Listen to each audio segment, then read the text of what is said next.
This story is titled, My Daughter Disowned Me and Told Me That Her Stepfather Was the Man She Deserved as Her Real Father, but later his true color shows up and she is begging me to reconcile.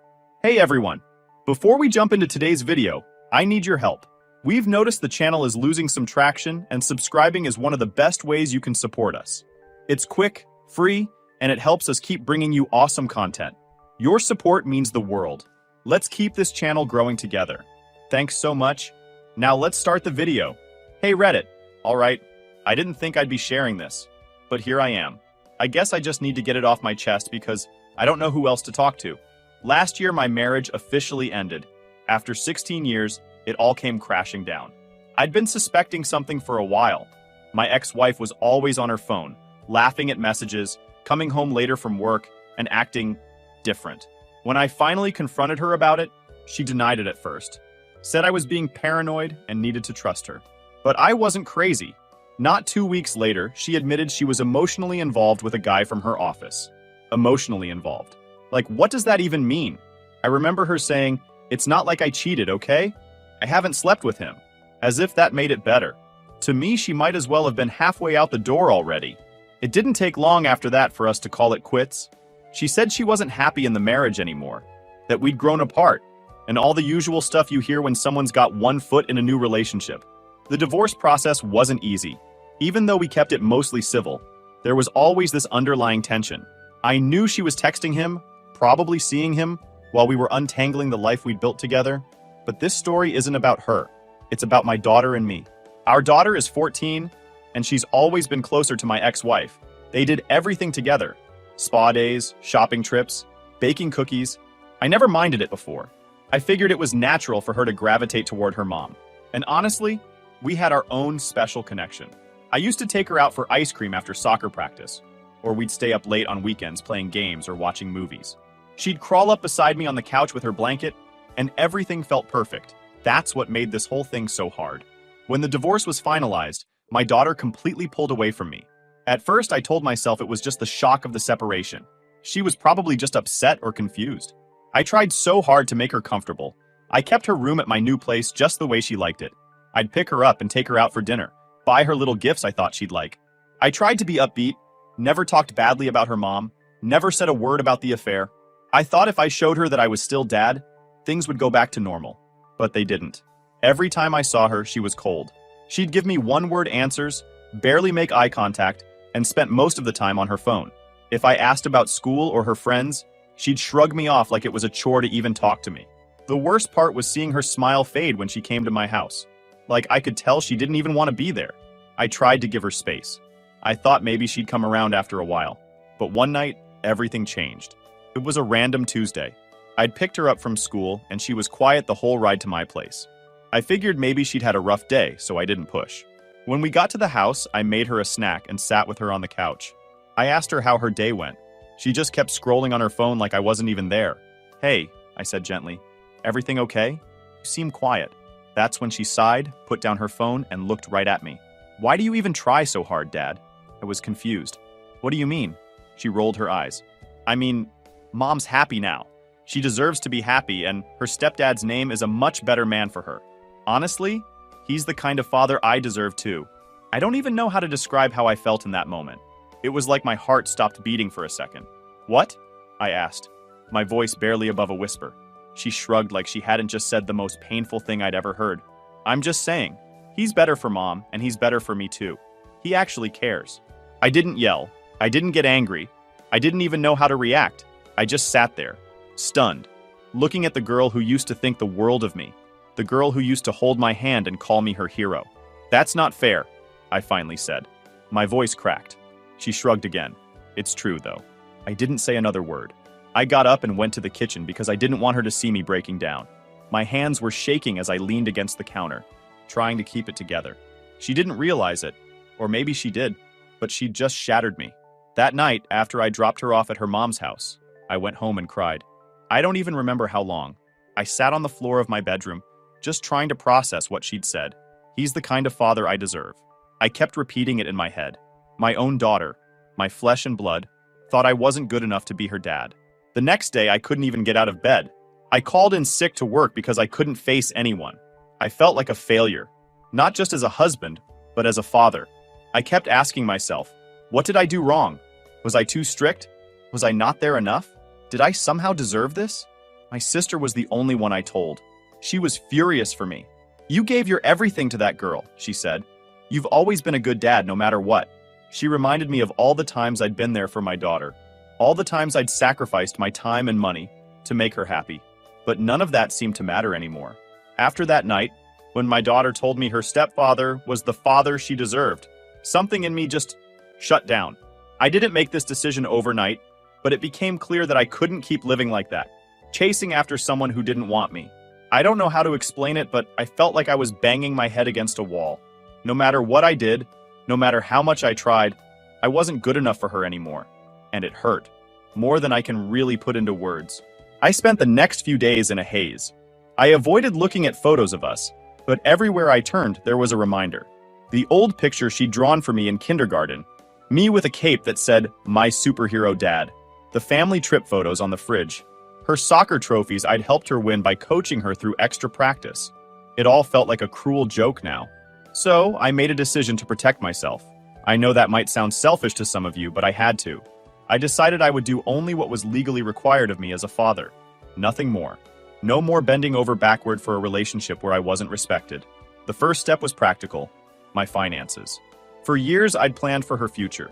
I had college savings, life insurance, and retirement accounts. All of it set up so she'd be taken care of, no matter what. But now, why should I keep sacrificing for someone who didn't see me as her dad anymore? I sat down one evening with all the paperwork spread out in front of me. The process was harder emotionally than I thought. I stared at her name listed as the primary beneficiary for my 401k and other accounts and felt that familiar pang of guilt, like I was doing something wrong. But then I remembered her words, "He's the kind of father I deserve." I took a deep breath and filled out the forms. I listed my sister as the beneficiary instead. She was the only person who had been there for me through this nightmare. She'd been my support system, listening to me vent and holding me up when I felt like collapsing. She deserved something for that. The next decision was the college fund. I know this is the part where people are going to come at me, but let me explain. I spent years putting money into that fund. I gave up vacations, skipped out on luxuries, and worked overtime to build it. I did it because I wanted to give my daughter every opportunity in life. But what's the point of saving for someone who doesn't even want you in her life? I decided to start using that money for myself. At first, I only dipped into it a little, just enough to fix some things around my house. Then my sister and I started talking about taking a trip. She hadn't been out of the country in years. And honestly, I needed an escape. I needed something to remind me that life wasn't just pain and disappointment. We booked a 2-week trip to Europe. I used a chunk of the college fund to pay for it. And for the first time in months, I felt like I could breathe again. My sister and I traveled to places I'd only ever seen in pictures. Italy, France, Spain. We ate amazing food, drank too much wine, and laughed like we hadn't laughed in years. For the first time since the divorce, I felt like I was living for me instead of constantly being crushed under the weight of expectations I could never meet. When I got back, I knew there was no turning back. Over the next few months, my daughter started to notice that I wasn't bending over backward anymore. I wasn't trying as hard to engage her in conversation, and I wasn't planning special outings or gifts. I wasn't cruel or unkind. I just stopped trying so hard. I'd pick her up when it was my time, drop her off, and do the basics. I didn't push her to talk or spend extra time together. I just did what was required of me. At first, I don't think she really cared. She was still so absorbed in her mom's new life and the perfect family she had with her stepdad. But eventually, she started to pick up on the changes. She'd glance at me during car rides or sit in silence for longer stretches than usual, as if she wanted to ask something but didn't know how. Then one day, everything came to a head. My daughter came over for her usual weekend visit.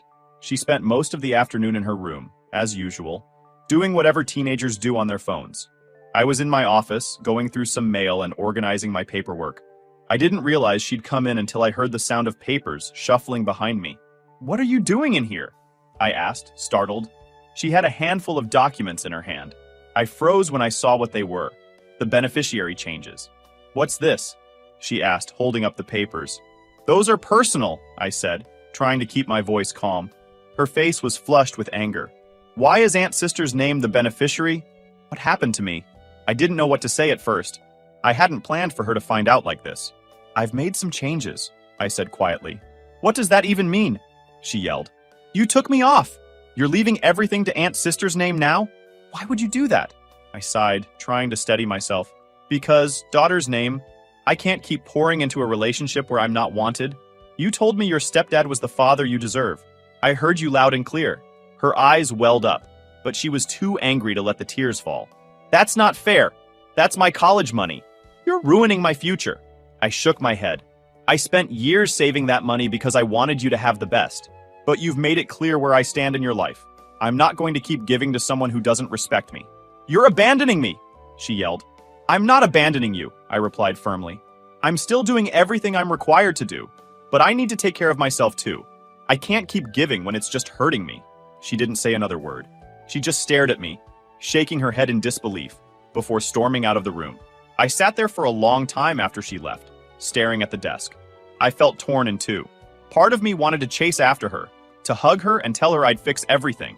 But the other part, the part that was tired of being treated like I didn't matter, knew I had to stand my ground. After my daughter stormed out of my office that day, I sat there for what felt like hours. My mind was racing, but at the same time, it felt empty. I kept replaying her words over and over in my head. You're ruining my future.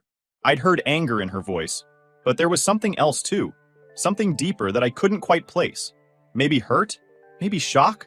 I don't know. But I didn't let myself dwell on it for long, because I had to remind myself of why I did what I did.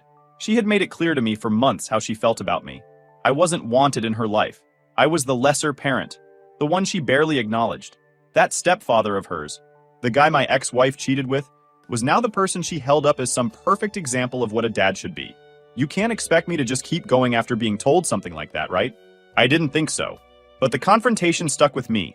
It's one thing to distance yourself quietly, to pull back and take care of yourself.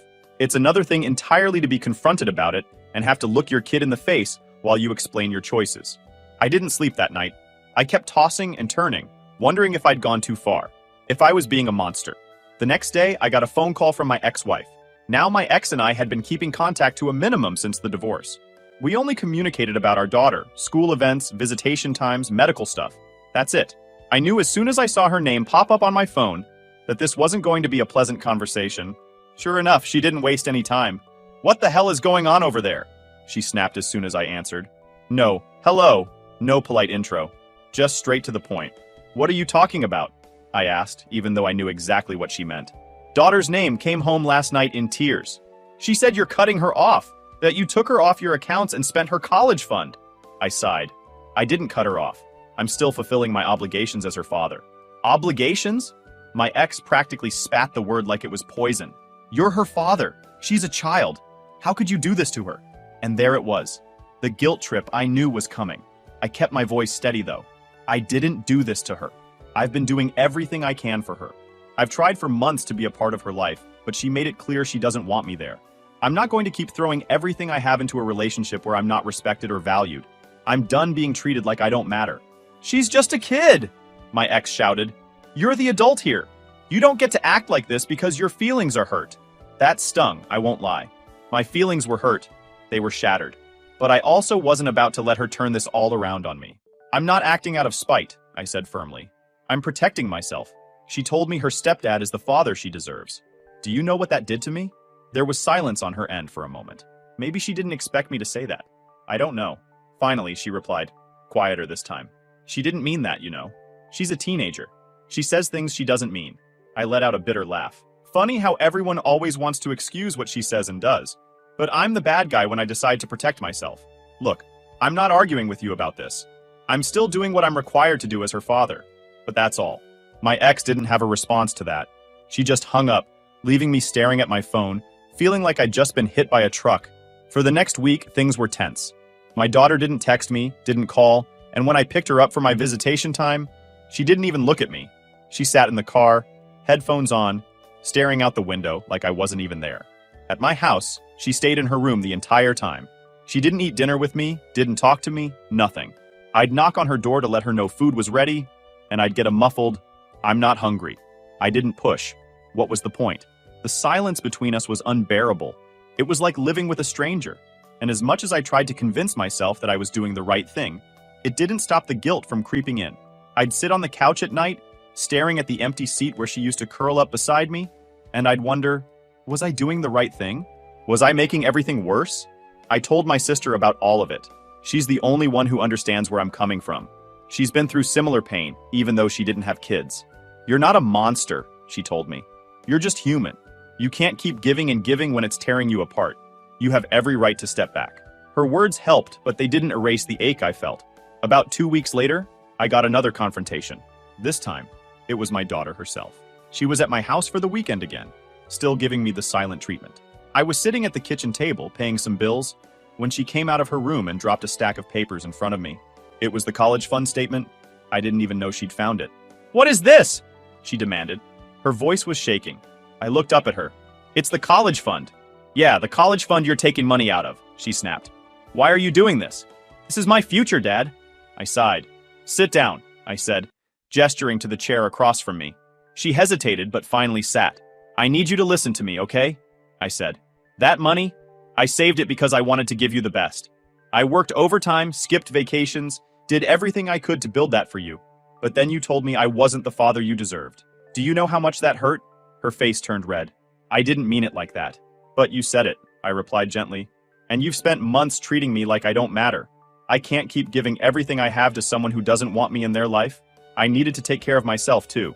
She didn't say anything. She just stared at me. Her expression a mix of anger, hurt, and maybe something else. Regret? Don't know. Finally, she stood up and walked back to her room without another word. And just like that, I felt like the worst person in the world. Point. After that last confrontation, the silence in my house became heavier than ever. My daughter stopped talking to me completely. Not just during visits, but in every way. No texts, no calls, nothing. She came over when she was legally supposed to, but it was like having a ghost in the house. She'd walk in, go straight to her room, and shut the door. If I knocked to let her know dinner was ready, I'd get a short "okay," or sometimes no response at all. It wasn't anger anymore. It was like we had both given up. At first, I tried not to let it get to me. I'd sit on the couch and read a book or watch a show, pretending the house wasn't dead quiet except for the occasional creak of the floor when she moved around. I told myself this was what I wanted. Distance. Less hurt. But I was lying to myself. The silence was suffocating. I'll admit something here I haven't told anyone else. Sometimes, when she was in her room, I'd stand in the hallway and listen for any sign of her. I'd hear faint sounds of music playing on her phone or her pacing the floor, and I'd feel this overwhelming wave of sadness. I wanted to knock, to ask her how her day was, to just hear her voice say something that wasn't cold or resentful, but I couldn't bring myself to do it. This silent war went on for weeks. One day, while my daughter was at my place, my sister came over. She'd brought some groceries and a couple of gifts from her recent trip for work. She's always been the kind of person who loves giving gifts, no matter how small. We were sitting in the kitchen, chatting about random things, when my sister glanced toward the hallway. "She still hasn't come out?" she whispered to me. "Nope," I muttered, not wanting to get into it. My sister sighed and shook her head. "This isn't healthy, you know." "What am I supposed to do, sister's name?" I replied quietly. I tried for months. She made it clear where I stand. I can't force her to care about me. She didn't argue with me because she knew I was right. Instead, she got up and walked to the hallway. Before I could stop her, she knocked gently on my daughter's door. "Hey, sweetie," my sister said softly. "Can I come in?" I heard a faint "yeah" from inside, and my sister disappeared into her room. I stayed in the kitchen, trying not to eavesdrop but also unable to stop myself. I couldn't hear everything, but I caught bits and pieces of their conversation. "She's just really mad," my sister said later, after she came back to the kitchen. "She feels like you're punishing her." I looked at her, stunned. "Punishing her? How?" "She sees the money stuff as a punishment," my sister replied. "Like you're taking everything away from her because she hurt you. She doesn't get that you're trying to protect yourself." I sighed, rubbing my temples. How do I make her see that? I'm not trying to ruin her life. I'm just done being a doormat. I can't keep letting her treat me like I don't matter. "I don't know," my sister admitted. "But this silence isn't helping either of you." She was right. I knew she was right. That night, I decided to try talking to my daughter. I didn't know what I was going to say, but I figured anything was better than the Cold War we'd been living in. I knocked on her door, and for once, she didn't ignore me. "Come in," she said, though her voice was flat. I opened the door and found her sitting on the bed, knees pulled up to her chest, staring at her phone. I sat down on the edge of the bed, leaving space between us. For a long moment, neither of us said anything. Finally, I spoke. "Can we talk?" She shrugged. "About what?" "About everything," I said. "About how we got here." She didn't look at me. "You don't want to talk to me. You've made that clear." "That's not true," I said quietly. "I do want to talk to you. But every time I tried, you shut me out. You treated me like I was nothing. Do you know how much that hurt?" She looked up then, and I saw something flicker in her eyes. Maybe guilt. Maybe sadness. "I didn't mean to." "But you did," I interrupted gently. "You told me I wasn't the father you deserved. You chose your stepdad over me. And I get it. Maybe he's great. Maybe you like him. But that doesn't mean I stopped being your dad." She looked down at her hands, silent. "I've made mistakes," I admitted. "Maybe I pulled away too much. Maybe I made decisions you don't agree with. But I did it because I didn't know how else to protect myself. You have no idea how much it hurt to hear those words from you. To feel like I didn't matter to you anymore." Her voice was quiet when she finally spoke. "I didn't mean it like that. I was mad. And you were always so serious and quiet after the divorce. It felt like you didn't care anymore." I felt a lump in my throat. "I care more than you know. But I didn't know how to act when you pushed me away." We sat there in silence for a while, neither of us knowing what to say next. It wasn't a magical moment where everything got fixed. Far from it.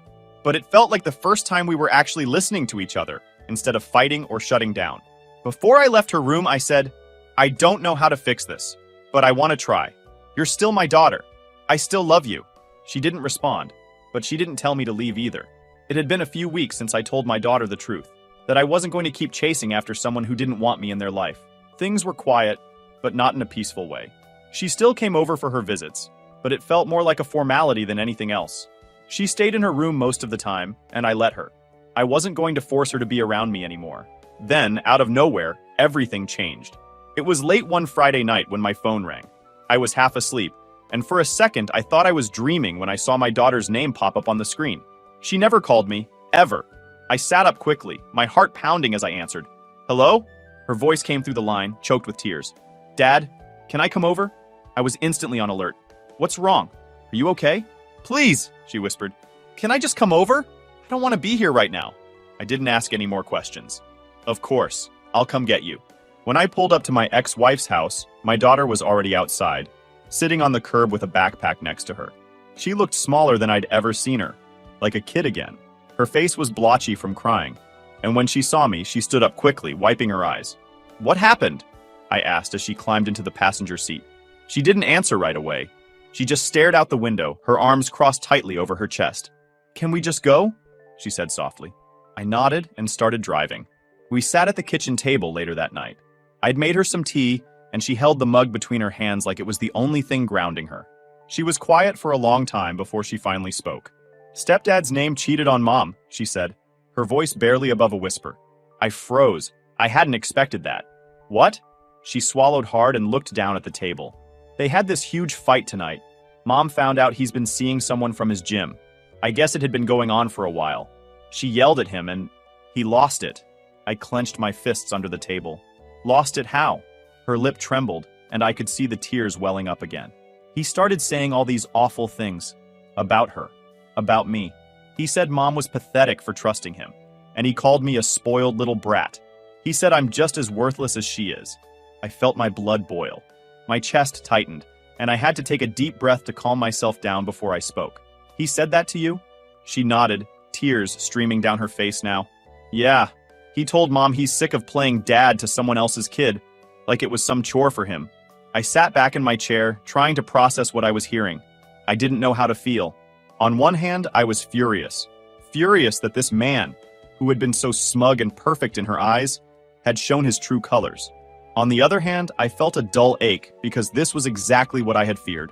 My daughter had built him up as the perfect father, the man I could never measure up to. And now, he had torn her down. "Why didn't you call your mom?" I asked gently. "She was crying," she whispered. "I didn't want to be there. I didn't want to hear them fighting anymore." She looked up at me then, her eyes red and swollen. I didn't know where else to go. The words hit me harder than I expected. For months, she had treated me like I was nothing, like I didn't matter. Now, when her world was falling apart, I was the one she turned to. I wanted to comfort her, to wrap her in my arms and tell her everything would be okay. But I couldn't ignore the months of hurt she had put me through, the way she had chosen that man over me, thrown me aside like I was replaceable. The next morning, she came downstairs while I was making coffee. She looked like she hadn't slept, but she was calmer. "Dad," she said quietly, standing in the doorway. I turned to face her. "What is it?" She looked down at the floor, wringing her hands. "I'm sorry." "For what?" I asked, though I already knew. "For everything," she said. Her voice cracked. "For saying all those awful things to you. For shutting you out. For treating you like you didn't matter. I was wrong. I thought he was, I don't know, better, I guess. I thought he cared about me more than you did. But he doesn't. He never did. I was so stupid." I stared at her for a moment, letting her words hang in the air. Part of me wanted to forgive her right then and there. I wanted to tell her it was okay, that we could put everything behind us. But another part of me couldn't forget the months of coldness, the way her words had cut me to the core. "I'm glad you're starting to see the truth," I said carefully. "But it doesn't undo everything that happened, daughter's name. You pushed me away. You made me feel like I wasn't good enough to be your dad. And now, just because he showed his true colors, you want to come back?" Her eyes widened, and she looked like I had slapped her. "I'm not asking for you to fix everything," she said, her voice trembling. I just want to try again. I want to have a relationship with you. Please, Dad." I shook my head slowly. "I don't know if I can do that." "Why not?" she asked, tears spilling down her cheeks again. "Because it's not that simple," I said. "I spent months trying to be a part of your life, and you shut me out. You treated me like I was nothing. I can't just forget that." "I was wrong," she sobbed. "I didn't know what I was doing. I was mad at you because of the divorce, and I took it out on you. I thought stepdad's name was better than you, but I was wrong. He's awful. He doesn't care about me, but you do." I looked at her, feeling that familiar ache in my chest. "I do care about you. I always have, but I can't keep putting myself in a position to be hurt again. I need time, and you need to figure out who you are and what you want." "So that's it?" she asked quietly. "You're just going to give up on me?" "I'm not giving up on you," I replied, "but I'm not going to let you hurt me again. If you want to fix this, it's going to take time. I need to see that you actually mean it, not just because things fell apart with him." She wiped at her face and nodded, though I could see how much it hurt her. "Okay," she whispered. "I'll prove it. I promise. So Reddit, please help me. Should I forgive my daughter,